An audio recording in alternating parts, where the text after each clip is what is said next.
Good morning dear students. हमारा ये दूसरा वीडियो है। जो पहले वाले वीडियो में हमने पढ़ा था अलंकार की परिभाषा और काव्य में अलंकार का महत्व तथा अलंकार के भेद।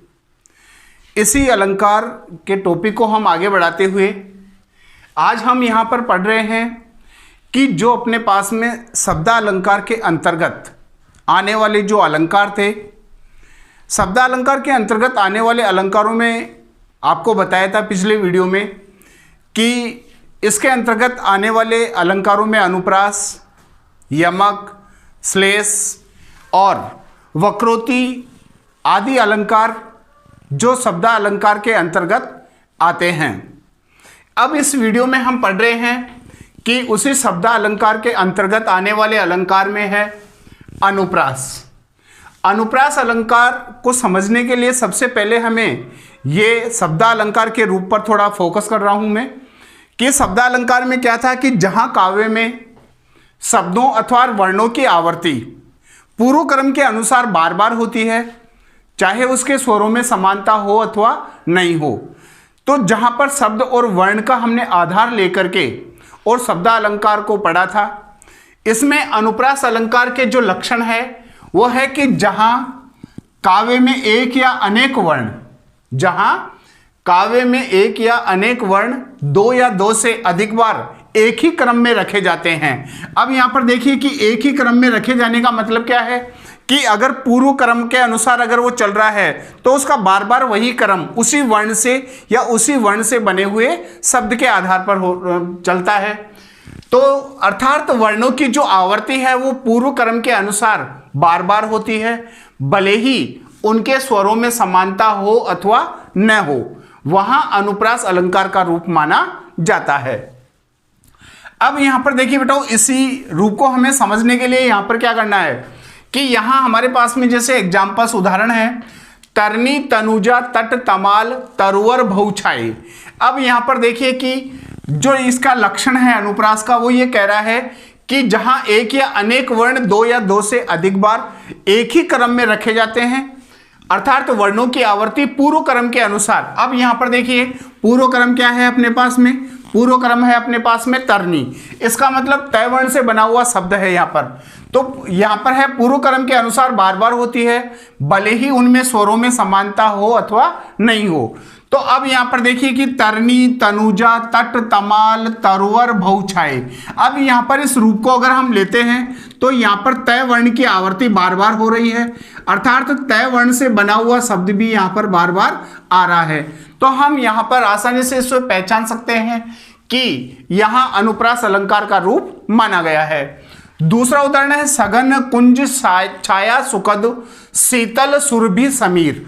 अब यहां पर देखिए कि सघन, अब यहां पर जो पूर्व क्रम है अपने पास में क्या है सघन, इसका मतलब सघन का मतलब है घना, इसका मतलब स वर्ण से यहां पर शब्द का प्रारंभ हो रहा है। अब यहां पर शीतल, सुरभि, समीर, इस रूप को अगर लेते हैं तो यहां पर क्या है बेटो स वर्ण की आवर्ती है, यानी कि यहां पर भी अपने पास में स वर्ण की आवर्ती बार बार हो रही है। तो यहां पर हम मान सकते हैं कि इसमें अनुप्रास अलंकार समाहित है।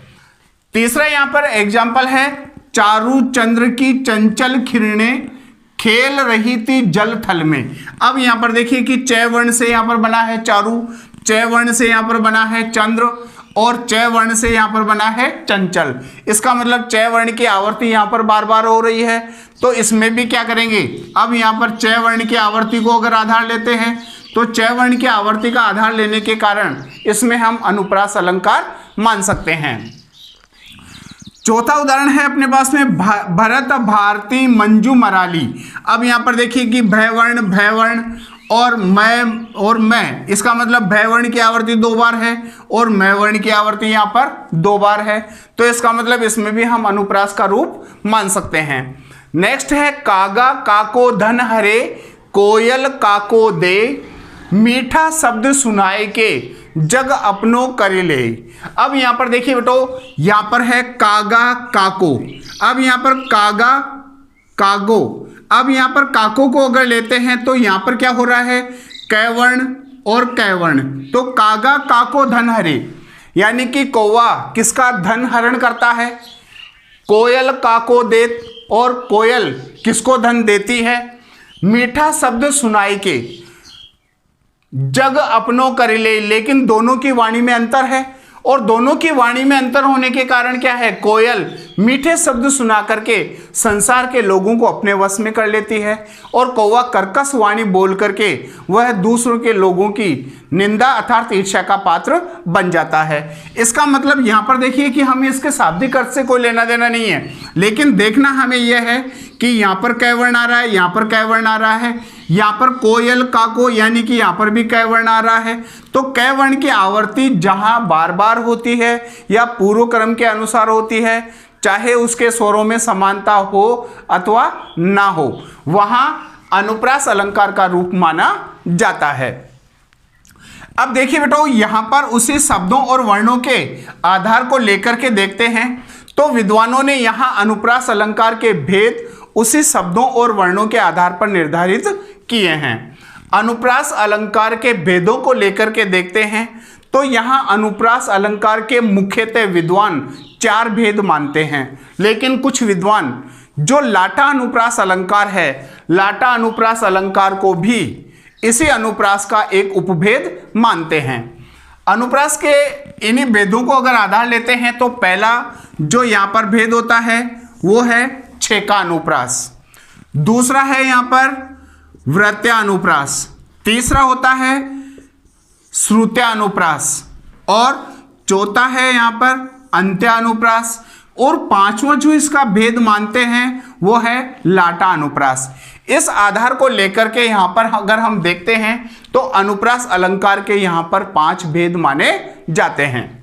अब यहाँ पर देखिए, पहले जो इसका भेद है अपने पास में जिसका हम अध्ययन कर रहे हैं वो है अपने पास में छेका अनुप्रास। अब यहाँ पर देखिए कि ये केवल इसके उपभेद हैं, लेकिन इन्हीं उपभेदों के आधार पर हम ये मान सकते हैं कि काव्य में अनुप्रास अलंकारों का सुंदर प्रयोग हुआ है, चाहे वह छेका के रूप में हो सकता है, चाहे वह वृत्या के रूप में हो सकता है, चाहे वह श्रुत्या के रूप में हो सकता है, चाहे वह अंत्या के रूप में हो सकता है, या फिर वह लाटा के रूप में हो सकता है। लेकिन पांचों भेद जहां काव्य में होते हैं तो हम वहां अनुप्रास का ही रूप मान सकते हैं। अब यहां पर पहला है छेका अनुप्रास। अब देखिए कि छेका अनुप्रास क्या है, अर्थात छेका अनुप्रास का मतलब अर्थात इसका लक्षण होता है कि जहां काव्य में वर्ण 2 बार आए। केवल इजी वे में अगर हम इसको देखना चाहें तो जहां काव्य में वर्ण कितने बार आए? केवल 2 बार आए। तो जहां काव्य में वर्ण 2 बार आए वहां छेका अनुप्रास अलंकार का रूप माना जाता है। अब देखिए उदाहरण के माध्यम से अगर लेते हैं, कानन कठिन भयंकर भारी। अब यहां पर लेते हैं कानन कठिन यानी कि कैवर्ण 2 बार है, फिर उसके बाद भयंकर भारी, इसका मतलब भय वर्ण यहां पर 2 बार है, कै वर्ण 2 बार, भय वर्ण 2 बार, इसका मतलब यहां पर छेका अनुप्रास है। घोर घाम घय वर्ण 2 बार है, फिर है बारी बयारी भय वर्ण 2 बार है, तो इसका मतलब यहां पर छेका अनुप्रास है। अति आनंद ए और ए, मगन महतारी मैं वर्ण यहां पर 2 बार है, ए यहां पर 2 बार है, इसका मतलब वहां पर छेका अनुप्रास मान सकते हैं। परम पुनित भरत आचरण। अब यहां पर देखिए कि परम पुनित यानी पै और पै वर्ण केवल 2 बार है, तो भी यहां पर आगे वाले में चाहे हो या नहीं हो लेकिन वर्ण कितने बार हैं? 2 बार हैं। तो जहां वर्ण 2 बार हैं वहां छेका का रूप माना गया है। नेक्स्ट है चेत कर चलना कुमार्ग में कदम धरना नहीं, बोधवर्धक लेख लिखने में कमी करना नहीं। अब यहां पर देखिए बेटो, चेत कर चलना, चेत का मतलब सावधान होकर के चलना, कुमार्ग यानी बुरे रास्ते में कदम हमें कभी नहीं रखने चाहिए। बोधवर्धक लेख और ज्ञानवर्धक लेख लिखने में हमें कभी कमी नहीं करनी चाहिए। अब यहाँ पर देखिए कि अंत का अगर रूप लेते हैं तो यहाँ पर नहीं रूप है, तो ये आगे वाले का उदाहरण है। लेकिन यहाँ पर देखिए कि इस पद को भी अगर लेते हैं, यहाँ पर कुमार्ग ये कै वर्ण है, यहाँ पर लेख लिख इसका मतलब यहाँ पर 2 बार है। तो ऐसे रूप जहाँ पर आते हैं वहाँ छेका अनुप्रास अलंकार का रूप माना जाता है। अब देखिए यहाँ पर नेक्स्ट अब छेका के रूप को लेते हैं, तो केवल इसमें हमें ध्यान यही देना है कि जहां काव्य में वर्ण कितनी बार आए, केवल 2 बार आए, ठीक है ना। जहां काव्य में वर्ण 2 बार आते हैं वहां छेका अनुप्रास अलंकार का रूप माना जाता है। अनुप्रास अलंकार के बाद यहां पर है सेकंड अपने पास में वृत्यानुप्रास अलंकार। वृत्यानुप्रास अलंकार क्या कहता है कि जहां काव्य में वर्ण 2 से अधिक बार आए। अब देखिए छेका अनुप्रास में क्या है कि छेका अनुप्रास तो ये कहता है कि जहां काव्य में वर्ण कितने बार आए, 2 बार। लेकिन यहां पर वृत्यानुप्रास अलंकार क्या कहता है कि जहां काव्य में वर्ण 2 से अधिक बार आए वहां वृत्यानुप्रास अलंकार का रूप माना जाता है। अब देखिए बेटा, इसको उदाहरण के रूप में अगर हम लेते हैं, वीरति विवेक विमल विज्ञाना। अब यहां पर देखिए कि एक ही वर्ण यानी 2 से अधिक बार है। अब 2 से अधिक बार को लेते हैं, वीरति विवेक विमल विज्ञाना। इसका मतलब वह वर्ण की आवृत्ति कितनी बार है, 4 बार है, यानी कि 2 से अधिक बार हो गई। तो जहां काव्य में वर्ण की आवृत्ति 2 से अधिक बार होती है वहां वृत्यानुप्रास अलंकार का रूप माना जाता है। दूसरे यहां पर लेते हैं निपट नीरव नंद निकेत। अब यहां पर नए वर्ण की आवृत्ति भी कितनी बार हो रही है, 4 बार हो रही है। नेक्स्ट है भटक भावनाओं के भ्रम में भीतर ही था भूल रहा। इसका मतलब यहां पर भय, फिर भावनाओं में लेते हैं तो भय वर्ण है, भ्रम में लेते हैं तो भय वर्ण है, भीतर को लेते हैं तो भय वर्ण है, और भूल को अगर लेते हैं तो भय वर्ण है। इसका मतलब भय वर्ण की आवृत्ति यहां पर 2 से अधिक बार है। फिर है निर्ममता निरीह पुरुषों में निसंदेह निरखती हो।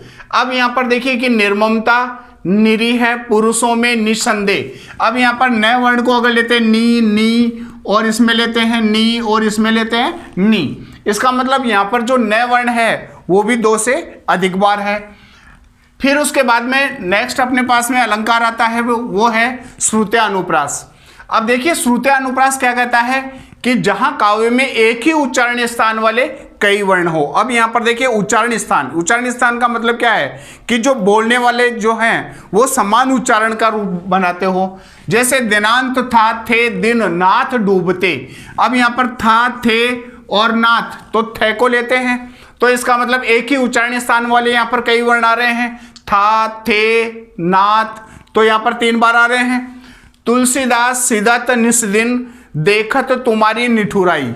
अब यहां पर देखिए कि सी को अगर तुलसी सिदत निस्दिन दिन देखत तुम्हारी निठुराई, यानी कि ई को अगर रूप को अगर यहां पर लेकर के देखते हैं तो यहां पर एक ही उच्चारण स्थान वाले कई वर्ण आते हैं। तो जहां काव्य में एक ही उच्चारण स्थान वाले कई वर्ण आते हैं वहां श्रुत्यानुप्रास अलंकार का रूप माना जाता है। नेक्स्ट बेटा अपने पास में है चौथा अंत्यानुप्रास। अंत्यानुप्रास क्या कहता है कि जहां छंद के अंत में स्वरों की आवर्ती हो। अब छंद का अंत क्या है कि जहां अपने पास में जो भी पद आता है या जो भी अपने पास में श्लोक आता है उसका अंत है, ठीक है ना। तो वो अंत क्या है, छंद, यानी छंद के अंत में स्वरों की आवर्ती हो। स्वर जानते ही हो, मुख से निकलने वाली जो स्वतंत्र ध्वनि है वो यहाँ पर ए हो सकता है, आ हो सकता है, ई उ ए ऐ जो भी हैं वो छंद के अंत में अगर आती है वो भी समान हो तो वहां पर कौन सा अलंकार माना जाता है, वहां अनुप्रास के अंतर्गत आने वाला अंत्यानुप्रास अलंकार माना जाता है। जैसे नब लाली चाली निशा चटकाली धुनी कीन। अब इसका मतलब देखिए ई यहाँ पर बार बार आ रहा है, तो ये छंद का अंत अगर लेते हैं तो यहाँ पर देखिए कीन, अगर यहाँ पर निशा चटकाली कीन तो यहाँ पर इस तरह का रूप लेते हैं, कहत नटत खीजत रिजत खीजत मिलत खिलत लजियात भरे भून में करत है नैनन ही सब बात। अब यहाँ पर छंद का अंत यहाँ पर किससे हो रहा है, तैसे हो रहा है। यहाँ पर छंद का अंत किससे हो रहा है, तैसे हो रहा है। तो जहां छंद के अंत में स्वरों की आवर्ती होती है वहां अंत्यानुप्रास अलंकार का रूप माना जाता है। अब यहाँ पर देखिए बेटो पांचवा जो यहाँ पर अनुप्रास के अंतर्गत आने वाला जो अलंकार यहाँ पर विद्वान मानते हैं उसका रूप है लाटा अनुप्रास। अब लाटा अनुप्रास क्या है कि जहां काव्य में समान शब्द आए। अब यहां पर ध्यान देना है कि जो जो शब्द आ रहे हैं वो शब्द कैसे हो, समान हो। ठीक है, तो जहां काव्य में समान शब्द आए उनमें शाब्दिक अंतर न हो। अब शाब्दिक अर्थ का मतलब क्या है, उन शब्दों में कोई अंतर नहीं हो, केवल अन्वय भेद करने पर। अब देखिए यहां पर अन्वय भेद के रूप को अगर लेते हैं तो जैसे ही हम उनका अन्वय करेंगे, अन्वय का मतलब विश्लेषण उनका करेंगे, तो अन्वय भेद करने पर केवल तात्पर्य बदल जाता है, वहां लाटा अनुप्रास अलंकार का रूप माना जाता है। अब देखिए इसको हम एग्जाम्पल के रूप में लेते हैं। वे घर वन ही है सदा, जह है बंधु वियोग, वे घर वन ही है सदा, जह नहीं बंधु वियोग। अब यहां पर देखिए वे है, घर घर है, वन वन है, ही है। ठीक है, सदा सदा है, जय जय है, बंधु बंधु है, वियोग वियोग है। लेकिन यहां पर जो अपने अन्वय भेद का रूप क्या है, यहां पर नहीं। अब ये जो नहीं शब्द है इसका मतलब शाब्दिक अर्थ में कोई अंतर नहीं है, कोई परिवर्तन नहीं है, लेकिन जैसे ही हम इनका अन्वय भेद करेंगे अर्थात इसका विश्लेषण रूप करेंगे तो इसका तात्पर्य बदल जाएगा। और तात्पर्य क्या बन जाएगा, यहां पर देखिए बेटो, वे घर वन ही है सदा, यानी कि वे घर हमेशा वन के समान है, जय है बंधु वियोग, जहां भाइयों का बिछड़ाव अलगाव होता है, वे घर भी हमेशा किसके समान माने गए हैं, वे घर भी हमेशा वन के समान माने गए हैं। फिर है वे घर वन ही है सदा, जह नहीं बंधु वियोग। और दूसरे वे वन भी घर के समान होते हैं, वे वन भी घर के समान होते हैं जहां भाइयों का अलगाव नहीं होता था, जहां भाइयों का वियोग नहीं होता। तो अब यहां पर देखिए बेटा शाब्दिक अर्थ में कोई परिवर्तन नहीं है, केवल अन्वय भेद करने पर इनमें परिवर्तन हुआ है। तो ऐसा रूप जहां पर आता है वहां लाटा अनुप्रास अलंकार का रूप माना जाता है। ये यहां पर अपने पास में शाब्दिक अलंकार के अंतर्गत आने वाला जो पहला अलंकार है अनुप्रास, वो भेदों सहित यहां पर बिल्कुल आपके सामने क्लियर करवा दिया है बेटो। जहां पर भी अगर आपको कोई दिक्कत आती हो, समस्या आती हो, या कोई एग्जाम्पल को समझने में अगर कहीं पर भी आपको थोड़ी बहुत भी या थोड़ी सी भी अगर कहीं पर भी आपको अगर दिक्कत आती हो तो तुरंत आप मुझसे संपर्क कर सकते हैं। और आगे कल वाले वीडियो के साथ लेकर के मैं आपके सामने आऊंगा यमक और श्लेष अलंकार। तब तक के लिए धन्यवाद।